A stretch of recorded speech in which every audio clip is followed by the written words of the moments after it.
Bienvenidos a Historiar. Este podcast fue creado y producido por la ASAI, Asociación Argentina de Investigadores de Historia. Un podcast sobre historia argentina, latinoamericana y mundial. Acompáñanos en este recorrido por el pasado para pensarnos en el presente.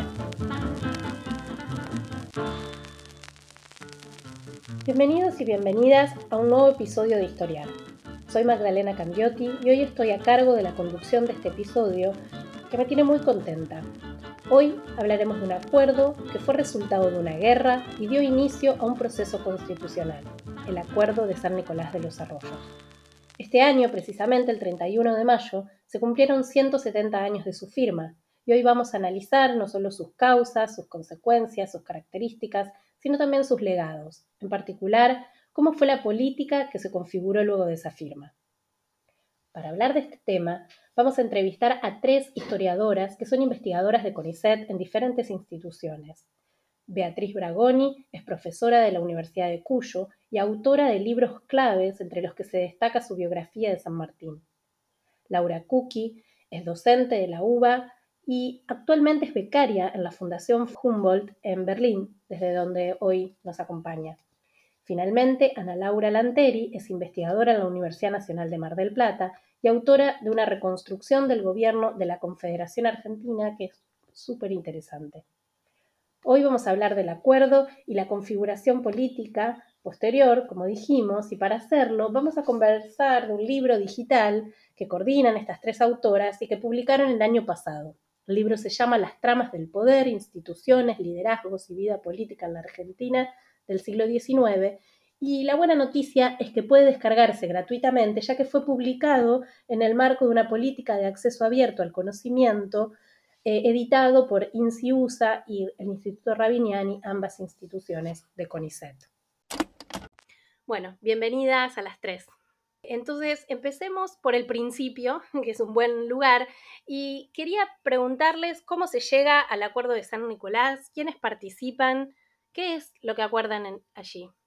Bueno, buenas tardes. No es original comenzar diciendo que el acuerdo fue un hecho bisagra en relación con el devenir histórico. Como señalaba Magdalena recién, con la batalla de Caseros, Rosas fue derrotado y caía también el orden político de la Confederación, nacido con la crisis de 1820 y sellado a partir de 1831. Por lo que luego de Caseros fue fundamental pensar y organizar las bases sobre las que se podría sustentar el poder tras el fuerte liderazgo de Rosas, así como también redefinir las relaciones entre Buenos Aires y las demás provincias. La idea, no es abundar en hechos, pero sí nos parece importante puntear algunos, ya que ayudan a comprender el camino al acuerdo.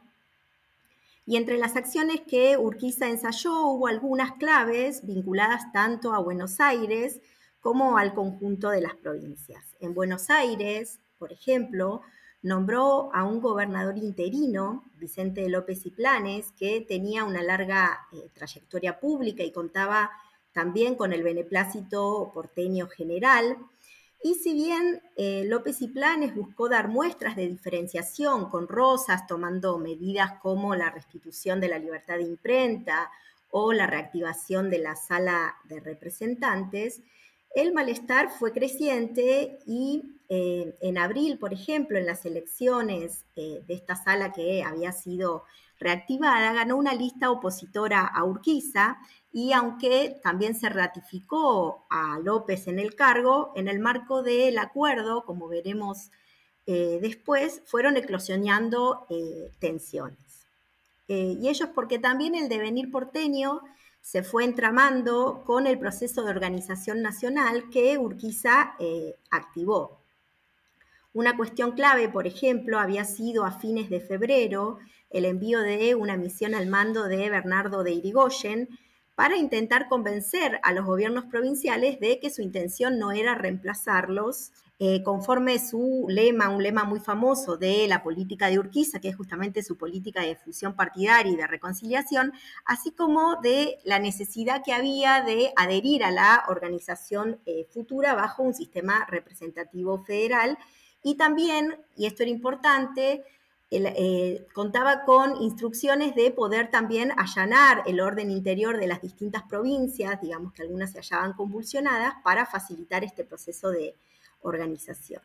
Irigoyen era una figura atractiva, ya que se había desempeñado en el servicio diplomático del rosismo y tenía también, por eso, experticia para mediar entre distintos actores, y contaba también con distintos vínculos, y entre ellos, por ejemplo, algunos muy estrechos con el gobernador de San Juan, Benavides, que había sido uno de los principales puntales de Rosas en el interior.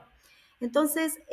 finalmente las provincias fueron acogiendo a Irigoyen y su misión colaboró en revertir la situación de rechazo general, digamos, de alguna manera, que había tenido su pronunciamiento un año anterior en este famoso pronunciamiento de Urquiza, que había iniciado un poco el camino hasta Caseros. Y los apoyos conseguidos de alguna manera alentaron también otro acuerdo clave en pos de avanzar hacia una unión de tipo definitiva, que es el Protocolo de Palermo, que fue firmado el 6 de abril, donde los representantes de Entre Ríos, Corrientes, Buenos Aires y Santa Fe tomaron como base el Pacto Federal que se había firmado en 1831. Por una parte, invistieron a Urquiza para que actuara en nombre de las provincias en las relaciones exteriores, y esto fue una modificación muy sustancial respecto del pasado, y por otra se avanzó en la convocatoria a la reunión en San Nicolás de una convención nacional. Entonces, en un sentido similar a 1831, las provincias del litoral le proponían a las restantes adherir a bases comunes, y la convocatoria, en efecto, respetó el devenir confederal porque reconocía a los gobernadores como las máximas autoridades de los estados provinciales y a las legislaturas como las depositarias efectivas de la soberanía que debían autorizar a los gobernadores. Recientemente Míguez, por ejemplo, señaló el consenso creciente existente por tiempo en la necesidad de una organización constitucional y el apoyo mutuo entre las provincias del interior y del litoral, considerando que para las primeras un Estado central les permitiría compartir, por ejemplo, el ingreso de las aduanas atlánticas que concentraba mayormente el litoral, mientras que para las del litoral el apoyo del interior podía equilibrar de alguna manera la balanza de poder, digamos, equilibrar el gran poder de Buenos Aires y abriría también a la libre navegación de los ríos, que era muy importante. Entonces, de hecho, las provincias fueron llegando a San Nicolás y el 31 de mayo se firmó el acuerdo. Gracias, Ana Laura. Bueno, vemos que llegar al acuerdo no fue tan fácil y cómo diversos actores fueron claves para lograr que las provincias se avinieran a este. Quería preguntarte entonces cuál fue la reacción finalmente de las distintas provincias a lo acordado por sus representantes y en particular si podríamos hablar sobre el proceso de divorcio, digamos, que siguió entre Buenos Aires y la Confederación. Bueno, antes de arrancar con eso, me interesaría señalar muy brevemente que, bueno, las provincias llegan a firmar el acuerdo, no todas. Hoy contamos con un mapa bibliográfico bastante importante que nos permite ver las situaciones provinciales y cómo atravesaron la coyuntura entre el pronunciamiento y los sucesos posteriores a Caseros, y los representantes de, digamos, Catamarca delegó su representación y las provincias de Jujuy, Salta y Córdoba se unieron luego al Acuerdo de San Nicolás. Puntualizar también que Buenos Aires rechazó este acuerdo porque encontró muy lesivas, digamos, las consideraciones y los términos que éste expresaba, porque justamente su articulado daba fuertes atribuciones, digamos, luego de ensayar distintos borradores y propuestas, el acuerdo dio, de alguna manera, digamos, sentó las bases de un gobierno provisional y por otro lado habilitó al Congreso Constituyente que finalmente sancionó la Constitución Nacional. Entonces, los fuertes poderes dados a Urquiza, así como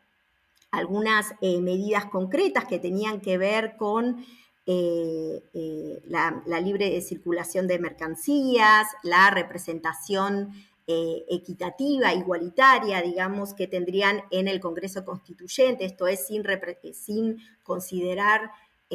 la cantidad de población de las distintas provincias y otras cuestiones, fueron haciendo que Buenos Aires tomara justamente, como decía, como muy lesivo este proyecto, y justamente en la legislatura hubo un conflicto muy importante porque, a diferencia de los restantes gobernadores, López no había pedido autorización. Entonces, no solo se le criticó ese aspecto, sino que también en unas jornadas muy famosas, que son llamadas las jornadas de junio, lo que sucedió es que, como decía, se rechazó el acuerdo, y fundamentalmente los argumentos eran que a Urquiza se le daba una cantidad de atribuciones que hablaban, digamos, o acercaban a un despotismo, que justamente era lo que se buscaba terminar, o se asociaba con la figura de Rosas. Y en relación a esto es interesante recuperar entonces que el acuerdo, en tanto efeméride, evoca un problema central de todo el siglo XIX, que son las relaciones entre Buenos Aires y las demás provincias, y su integración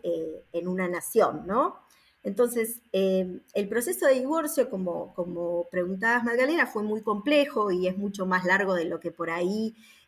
podría resumir, pero, digamos, tras el acuerdo de San Nicolás, la situación en Buenos Aires se tensó mucho más, y López y Planes renunció luego del rechazo de la legislatura, y Urquiza precisamente se amparó en el acuerdo para cerrar la Sala de Representantes, y también desterró a los principales opositores y repuso a López en el cargo. Sin embargo, bueno, no logró contener con esto el creciente descontento, y a la vez ensayó otras alternativas a las dadas luego de Caseros, y, por ejemplo, tomó un poder más efectivo sobre Buenos Aires, ya que luego de una nueva renuncia, y esta vez definitiva, de López, directamente decidió él mismo asumir la gobernación, por lo cual esto fue tomado como muy, digamos, grave para varios sectores, para los sectores dirigentes de Buenos Aires, que aprovecharon que justamente Urquiza se fue a Santa Fe para hacer, digamos, al Congreso, para participar del Congreso constituyente, y se alzaron en la famosa revolución del 11 de septiembre, por el cual Buenos Aires, digamos, de alguna manera, digamos, decisivamente se separó del resto de la Confederación, y también este acto se selló con, por ejemplo, el retiro de los poderes de los diputados de Buenos Aires, que ya habían sido electos para participar del Congreso. Este proceso es mucho más largo, pero bueno, la secesión porteña, de alguna manera, con la revolución del 11 de septiembre, ya digamos, quedaría más en claro que el camino a seguir sería Buenos Aires por un lado y las restantes provincias que se integraron en la Confederación por otro. Y esto se hizo más evidente, ya que Urquiza fue mucho más exitoso, porque en mayo de 1853 se logra sancionar la Constitución Nacional. Entonces, este pacto constitucional es sumamente interesante, y es un poco justamente por lo cual se recupera al acuerdo de San Nicolás en tanto base, digamos, o camino a esta constitución, y quedó marcado en el preámbulo como uno de los pactos preexistentes. Y en este pacto constitucional se ve claramente el influjo de Juan Bautista Alberti en su formulación, ya que este sistema mixto que él proponía en su famoso texto de bases, digamos, suponía conciliar de alguna manera las libertades de cada provincia y las prerrogativas, de toda la nación. Entonces,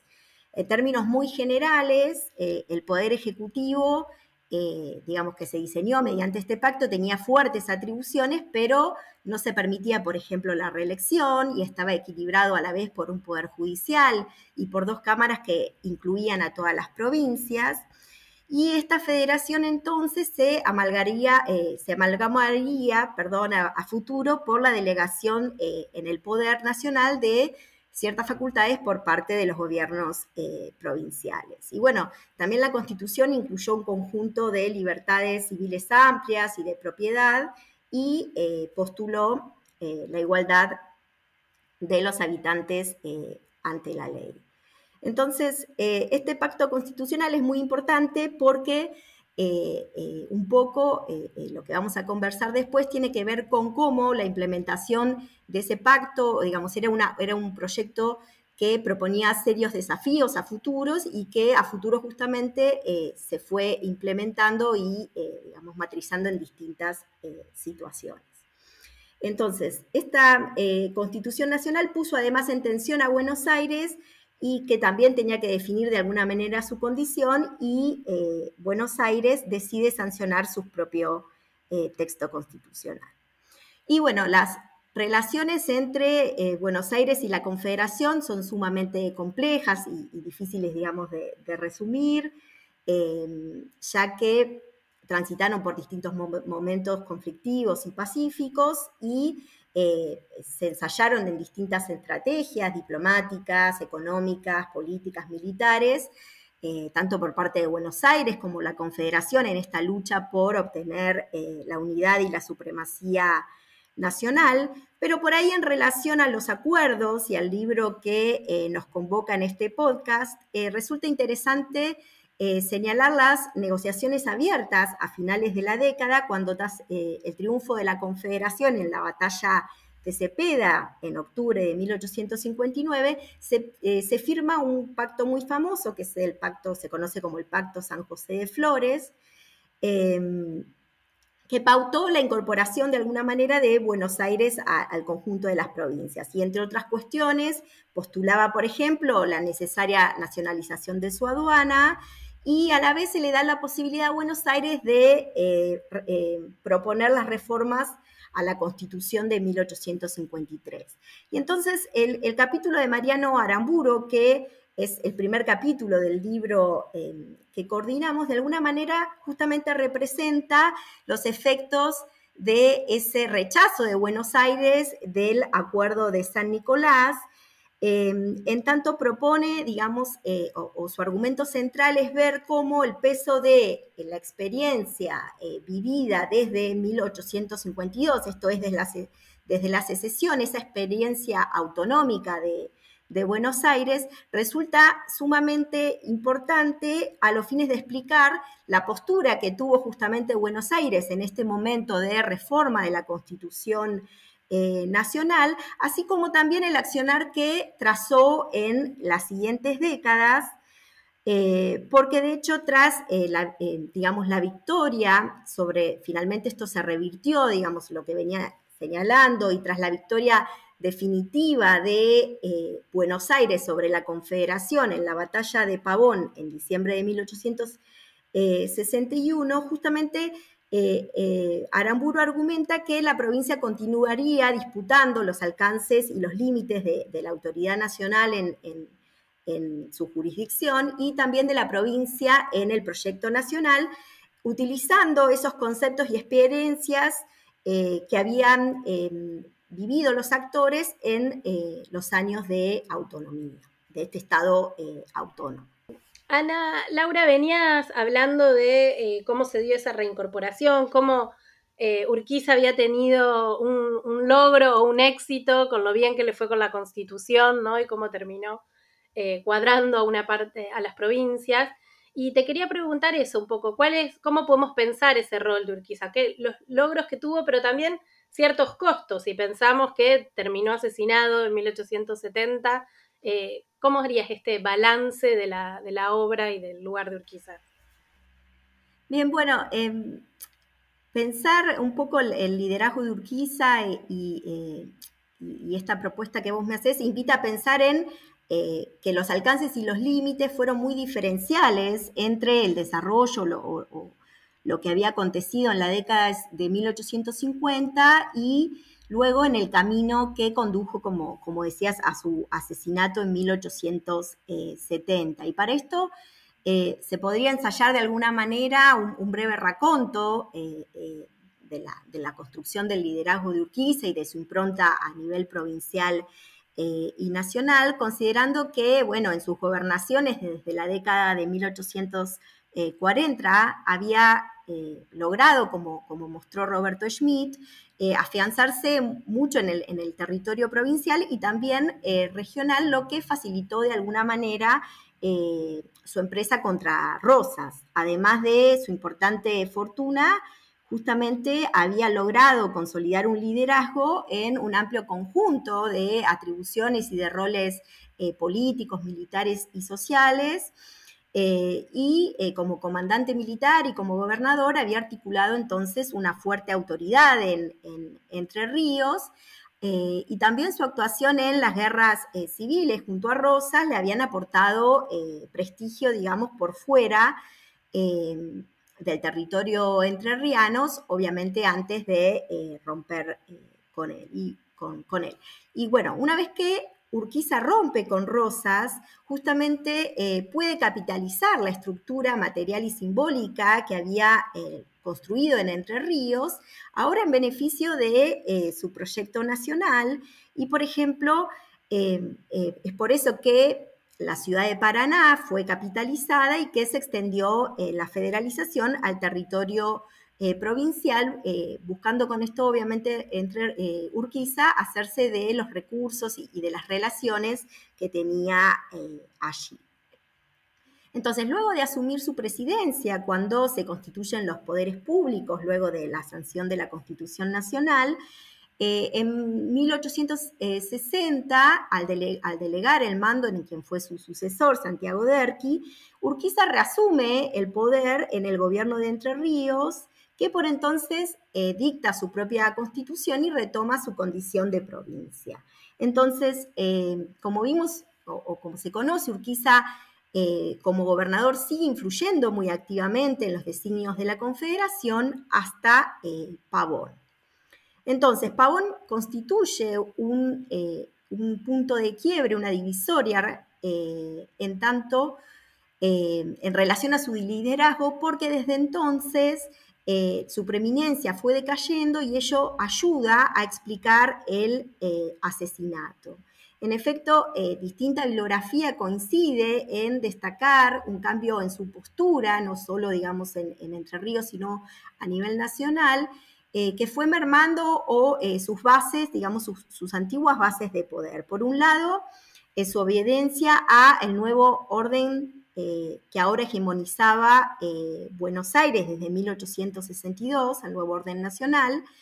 y por otro también el desarrollo de formas autocráticas en Entre Ríos que fueron socavando bases de apoyo que Urquiza había ido construyendo por décadas. En esto, por ejemplo, tomó distintas medidas sobre el acceso a los recursos públicos y privados que colisionaron, digamos, con, por ejemplo, en lo referido al acceso a la tierra, que colisionaron, como decía, con una cultura política y generaron tensión en los sectores populares e intermedios que habían sido un fuerte canal de apoyo de Urquiza. Y también se produjeron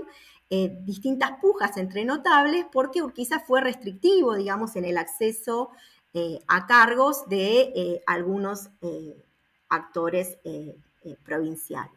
Entonces, precisamente son este tipo de antecedentes los que destacan Mónica Labart y Mariana Pérez en tanto encuadre, como decía, del asesinato de Urquiza en 1870 en el capítulo del libro, en los cuales argumentan justamente acerca de la atomización de la identidad federal que Urquiza representaba. Allí las autoras realizan un examen de los distintos significados que tuvo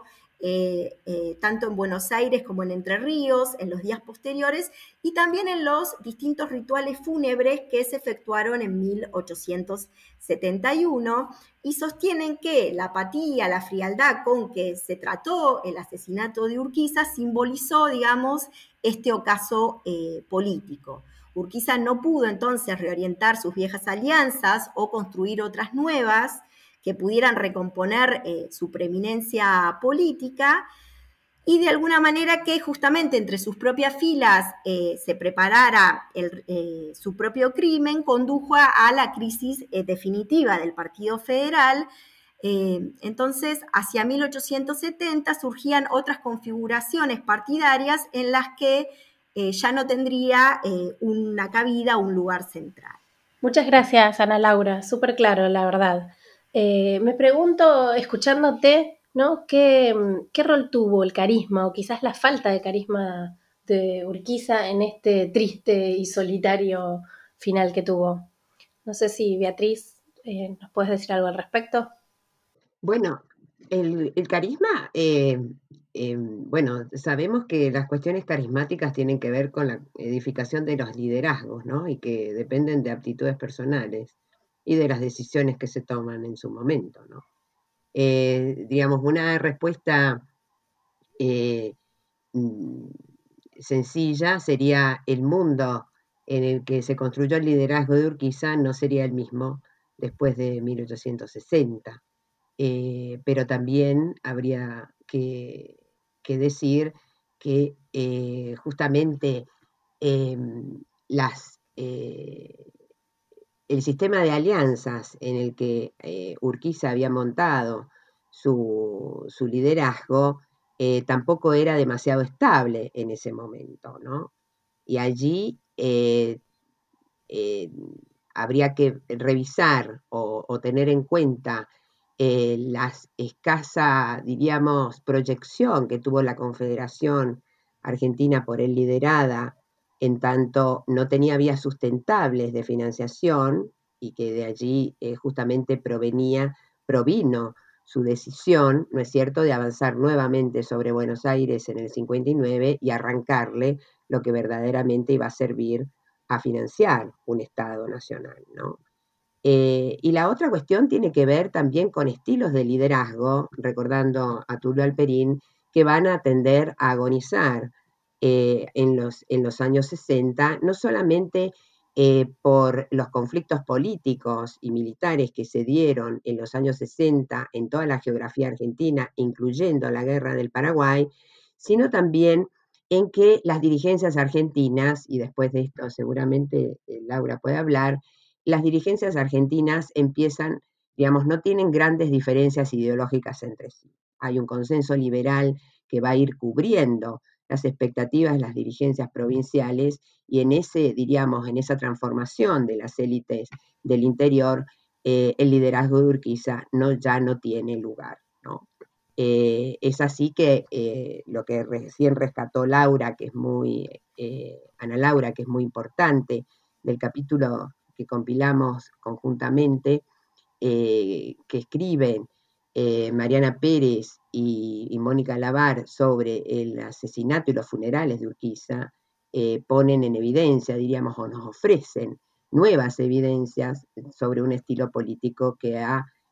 perdido su capacidad de interpelación, no solamente en el conjunto de la Argentina de entonces, sino también en su mismo territorio.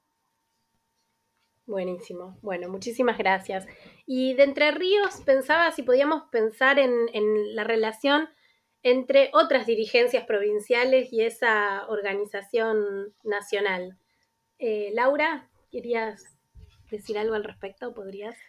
Bueno, muchas gracias, Maga. Sí, quería quizás retomar un poco lo que venía diciendo Ana Laura, en el sentido de que, bueno, el Pacto de San Nicolás es como el símbolo, ¿no?, de una conquista enorme que va a ser la organización constitucional,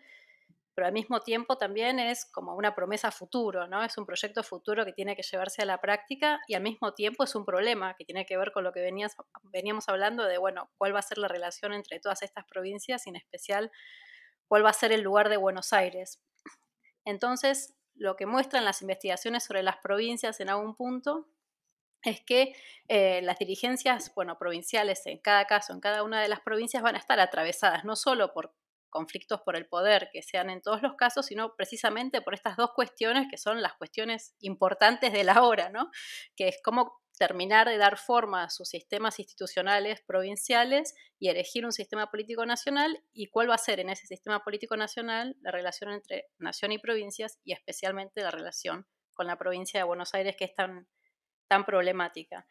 En ese sentido, como decía Beatriz, hay un consenso generalizado en las provincias, o sea, respecto de la Constitución y de los principios más generales doctrinarios. No hay a nadie se le ocurre venir a pedir que reformen la Constitución ni nada por el estilo, y todos los movimientos políticos que conocemos que atraviesan la geografía nacional toman la Constitución como bandera. Entonces, la Constitución es un punto de partida aceptado por todos, pero esto no resuelve todo, y estos dos problemas de cómo ponerla en funcionamiento y cómo se va a resolver en la práctica el lugar de Buenos Aires un poco dinamizan, digamos, las políticas en las provincias en las décadas siguientes. Esas son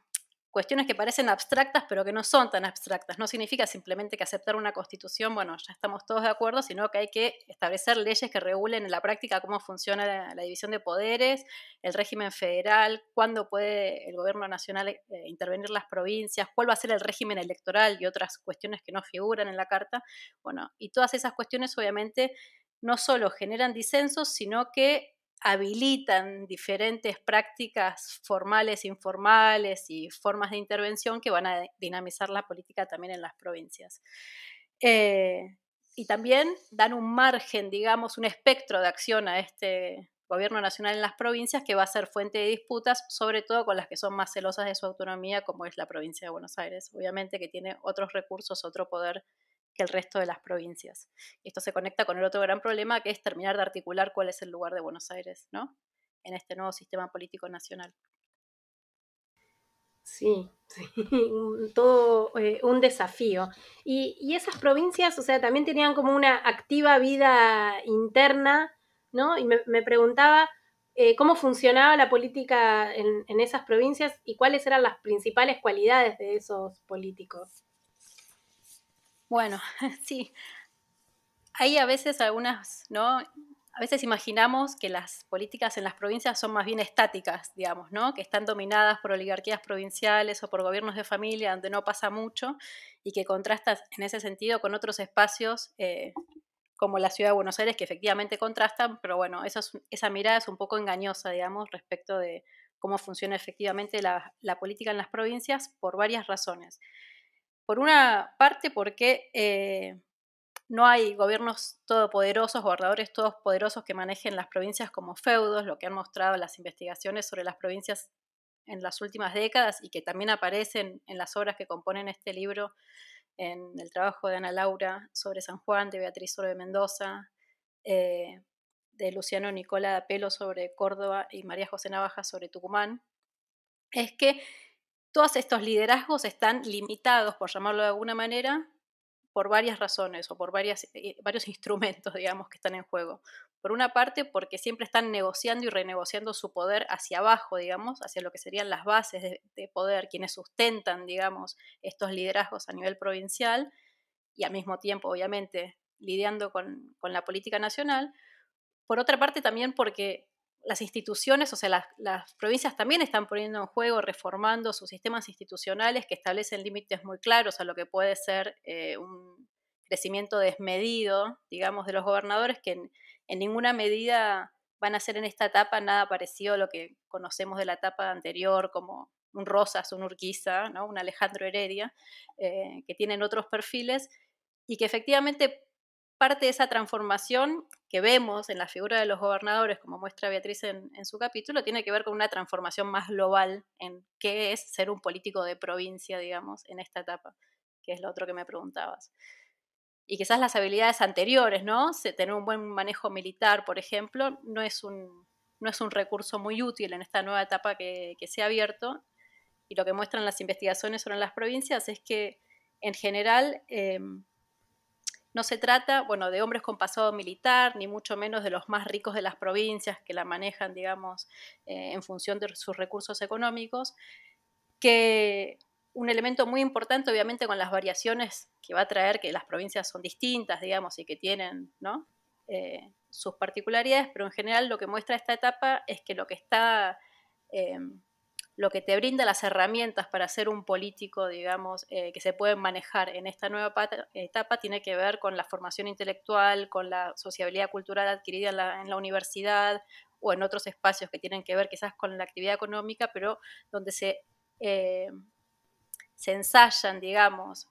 destrezas y habilidades que son útiles a la hora del ejercicio de la administración, del ejercicio de puestos menores en la justicia, lo que sea, y donde al mismo tiempo, a través de ese ejercicio, se van adquiriendo otras habilidades para tener luego trayectorias públicas más estables o más profesionales de más largo plazo. En ese sentido hay un cambio, digamos, en los líderes, las provincias, de lo que veníamos viendo en la etapa anterior y esta etapa, ¿no? Y de esos líderes, pensaba en dos líderes que emergieron y que tienen una rica historia de política provincial y después de proyección nacional, como Roca y Juárez Celman, que son dos de las figuras que analizan en el libro, donde de paso aprovecho, me parece que esta cuestión que decías de iluminar la vida política de las provincias es central y ayuda a desporteñizar, desbonaerencizar el relato nacional, ¿no? Que conocemos a la perfección esos líderes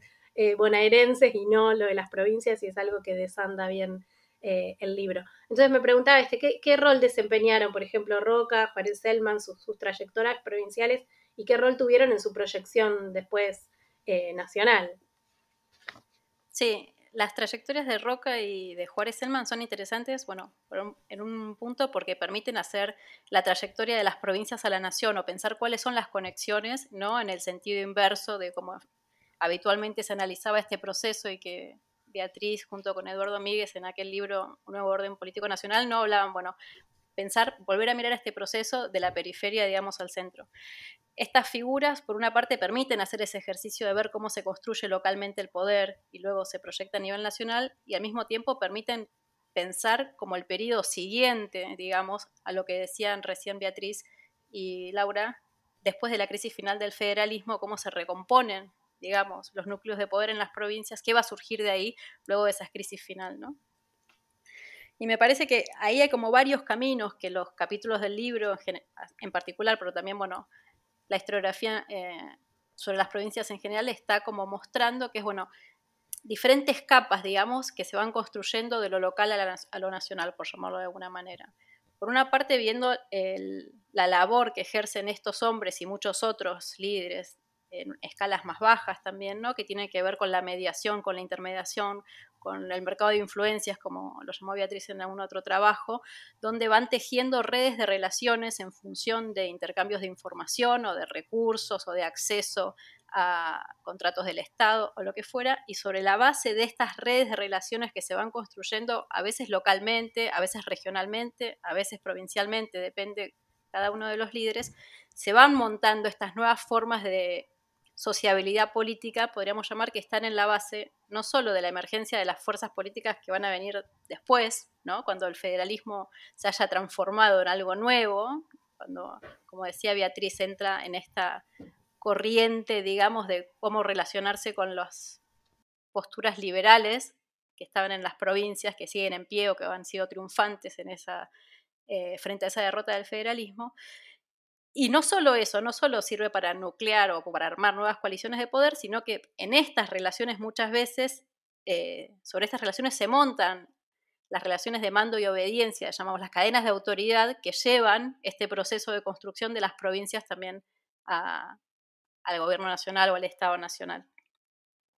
Entonces me parece que este tipo de ejercicios, digamos, permite hacer esos análisis de cómo se construye, digamos, el sistema político de las provincias a la nación, y también ilumina otros aspectos que nos dicen algo nuevo también sobre cómo funciona la política nacional, porque estos políticos provincianos innovan muchas veces en muchas cuestiones que tienen que ver o en las formas de administración del poder, en las formas en que consideran los partidos políticos, en las formas en que resuelven sus relaciones con las legislaturas, y después en los propios digamos, entramados constitucionales de las provincias, porque llevan a cabo, lideran transformaciones en las constituciones de las provincias,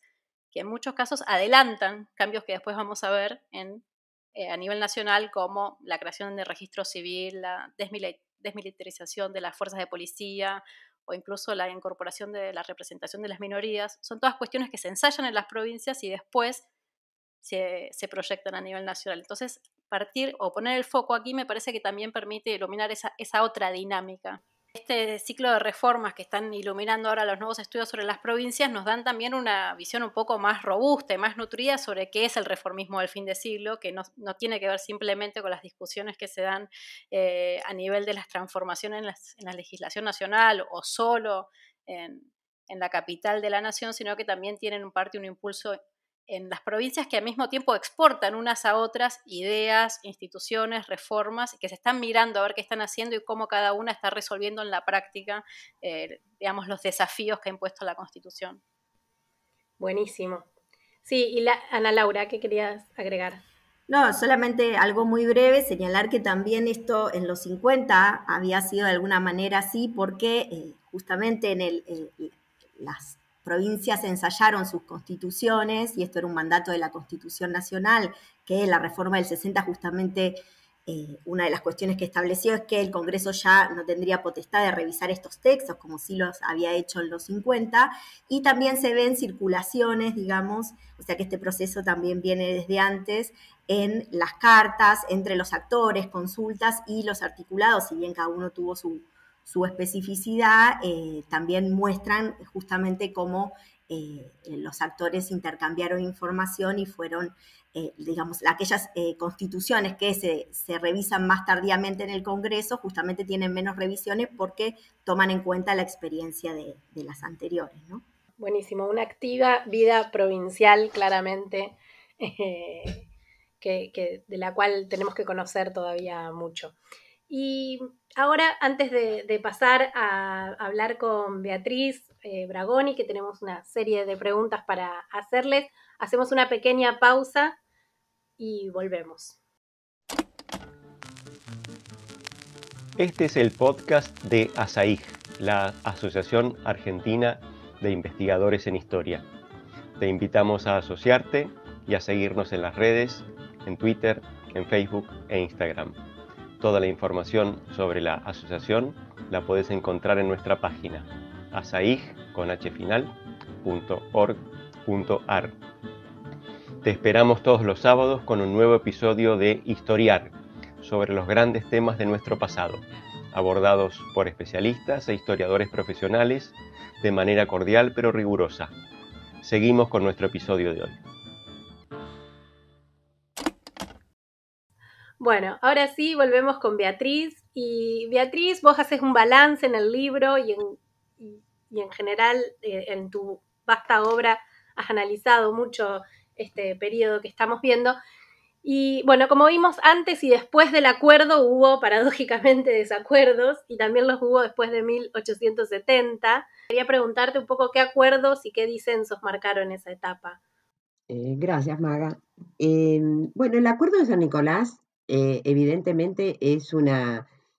fecha interesante para conmemorar en función, diríamos, de los avances y de los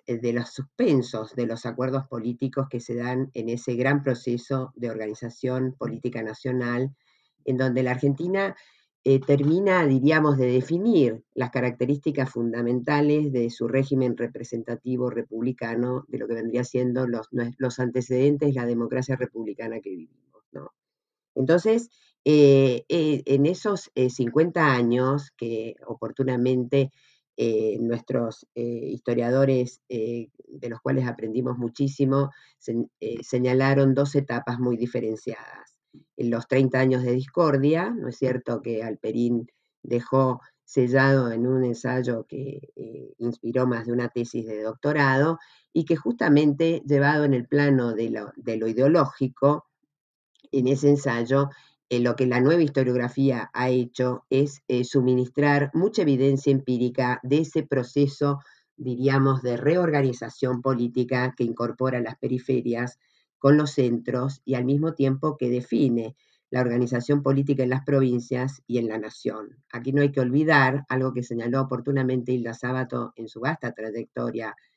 como historiadora política, ¿no es cierto?, que el epicentro de la política en el siglo XIX está en las provincias y no necesariamente en la nación, porque también, como hemos aprendido en los últimos tiempos, el Estado Nacional se construye y podemos decir que tiene hitos fundamentales en la segunda mitad del siglo XIX. Entonces, esa noción de que el epicentro de la política está en las provincias orienta diríamos, verificación del proceso de construcción de institucionalidad y atendiendo también a una cuestión muy importante que es la tensión siempre prevaleciente entre las normas y las prácticas políticas, ¿no? Y es ahí en donde justamente para pensar en términos de acuerdos y en términos de desacuerdos, también tenemos que tener en cuenta las características de una cultura política que tiene algunos, diríamos, nudos fundamentales, ¿no? Y entre esos nudos fundamentales hay, diríamos, como estilos políticos rivales que mostraban, de alguna manera, mirado el proceso desde fines del siglo XIX, un estilo político que va a tender a agonizar. ¿Cuál es ese estilo político que va a agonizar? Es justamente el que vigorizó la formación del Estado Nacional y con un concepto que muchos hemos trabajado, que es el de la ciudadanía armada, ¿no? Y que el libro también recupera desde las prácticas políticas y desde los actores que ponían en marcha esas nociones. Sabemos que hay una conflictividad política y social muy marcada en el siglo XIX y que justamente esa ciudadanía armada tiene, diríamos, se jalona desde el periodo de Urquiza, justamente, ¿no? Una cuestión que Ana Laura también estudió muy bien, ¿no es cierto? Cómo la fuerza militar estaba descentralizada y el ciudadano en armas era un actor protagónico en función de que justamente la ciudadanía se definía no solamente en el derecho del sufragio, sino en la cuestión de la obligación patriota de portar armas.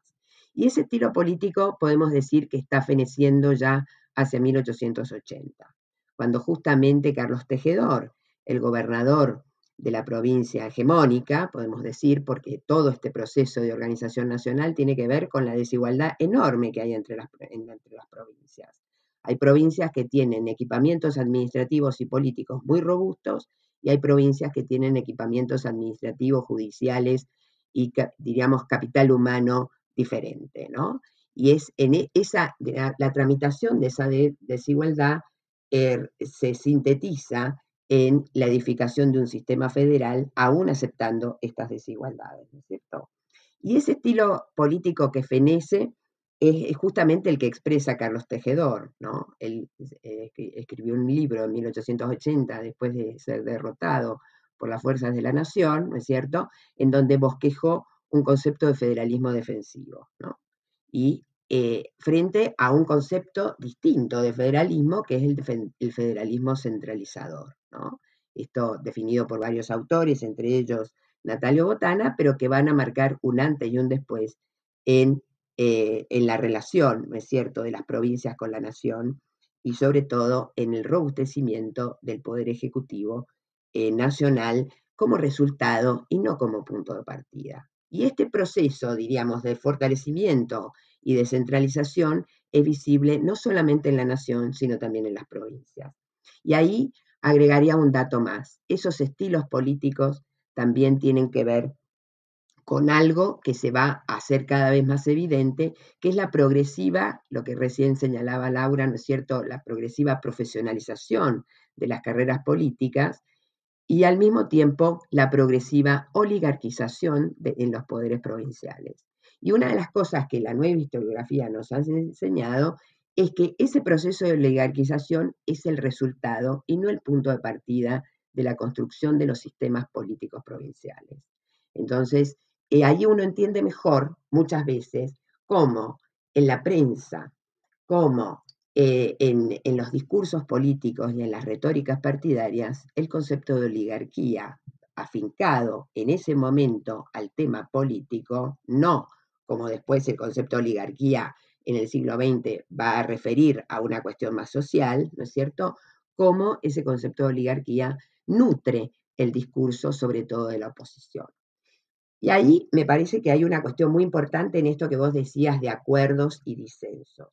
En ese proceso enorme de transformación no tenemos que olvidar que la Argentina también se transformó demográficamente, económicamente y culturalmente. también en base a desigualdades, ¿no es cierto? Porque la inmigración no llegó por igual a todas las provincias argentinas y se dibujó un nuevo mapa social, económico y cultural. Y esa transformación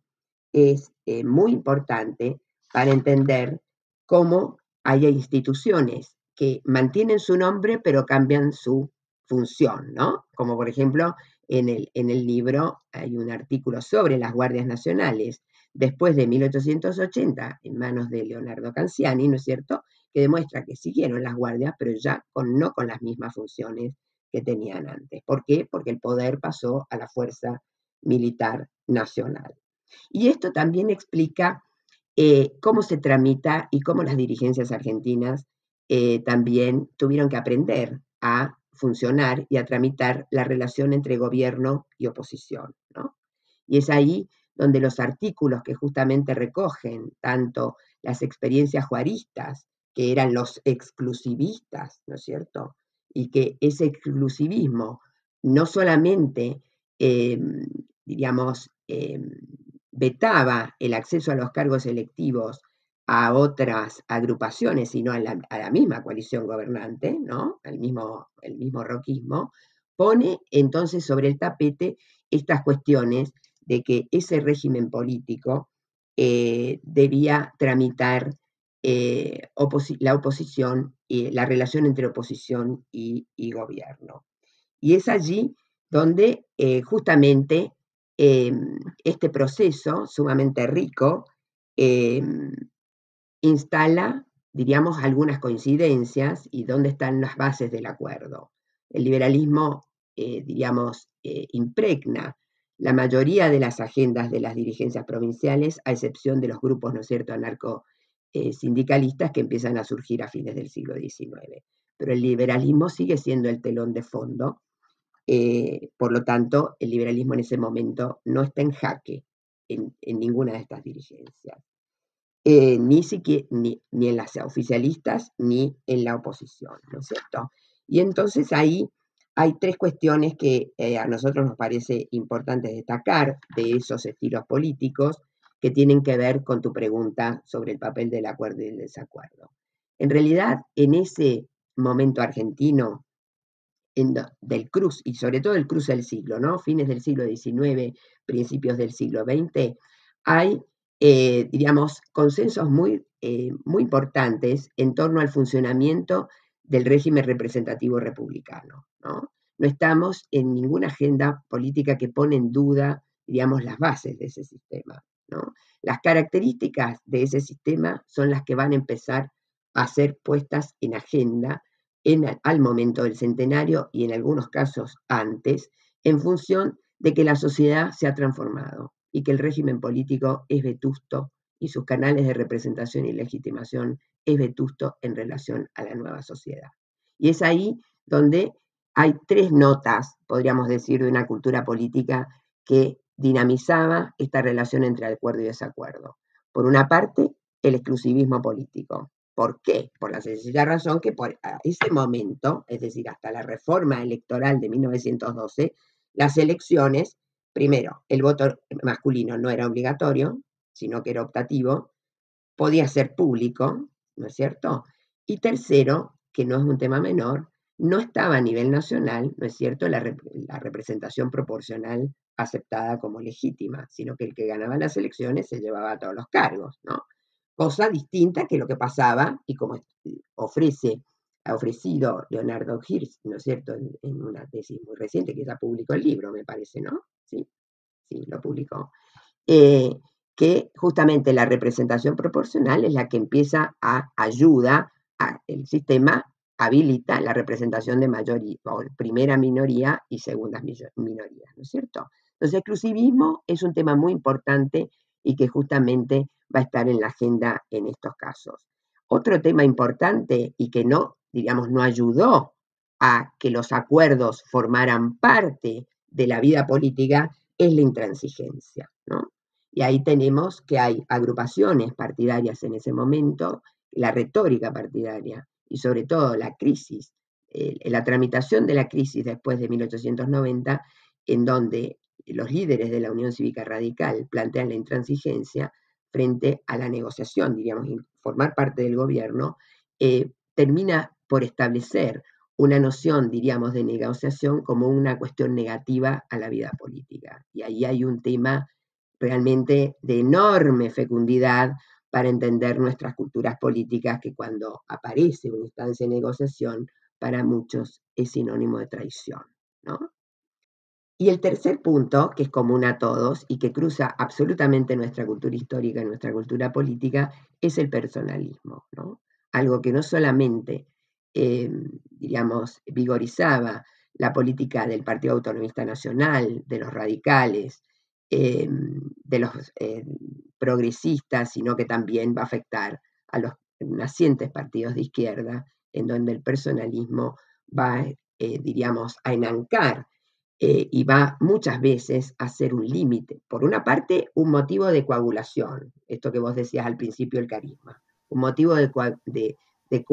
coagular identidades políticas, pero al mismo tiempo un problema a la hora de pensar la naturaleza y la fisonomía de las agrupaciones partidarias en un sistema, en nuestro sistema democrático. ¡Wow! Mucho para pensar. Me parece súper interesante cómo pensar cómo estos tres elementos que marcabas como una cultura política que se empieza a configurar en ese momento impactan fuertemente en las posibilidades de construcción política hasta el día de hoy. Me parece súper interesante. Y ya tenemos que ir cerrando este episodio que claramente era sobre el acuerdo de San Nicolás y mucho más allá, con muchísimos aspectos interesantes para seguir conociendo y pensando. Pero me preguntaba, Beatriz, si podías hacer un balance de la importancia de este tipo de conmemoración, en este caso del acuerdo. Bueno, a mí me parece, como dije al iniciar, me parece muy importante, digamos, salpicar en nuestras efemérides patrióticas, abandonando o por lo menos complementando nuestro panteón de fechas a recordar, ¿no es cierto? Hay que tener en cuenta que las fechas, en todo manual escolar y en toda, diríamos, reglamentación del Ministerio de Educación, tenía que ver con el papel de la historia, ¿no? Las fechas. Pero bueno, frente a ese énfasis en las fechas, los historiadores son los que nos interesamos por este tipo de cosas. Tenemos que, digamos, hacer uso o aprovechar la fecha para complejizar sus abordajes, ¿no? Y sus significados, asumiendo que no son estáticos en el tiempo, sino que también tienen su historización. Y que en la efeméride se incluyan acontecimientos como este, me parece que es una cuestión digna de celebrar, ¿no? Porque en general son batallas, son personajes célebres, etcétera, etcétera, y celebrar el acuerdo político, más allá de las implicancias, me parece que constituye un valor para nuestra cultura democrática. Bueno, muchísimas gracias Laura, Ana Laura y Beatriz por haber participado de este episodio. Muchísimas gracias a vos, Maga. Muchas gracias, Maga. Y a Said, por supuesto. Muchísimas gracias. Y la verdad que hemos aprendido un montón, ha sido un placer y por suerte, como decíamos, bueno, en el caso del libro de las tramas del poder, lo pueden acceder y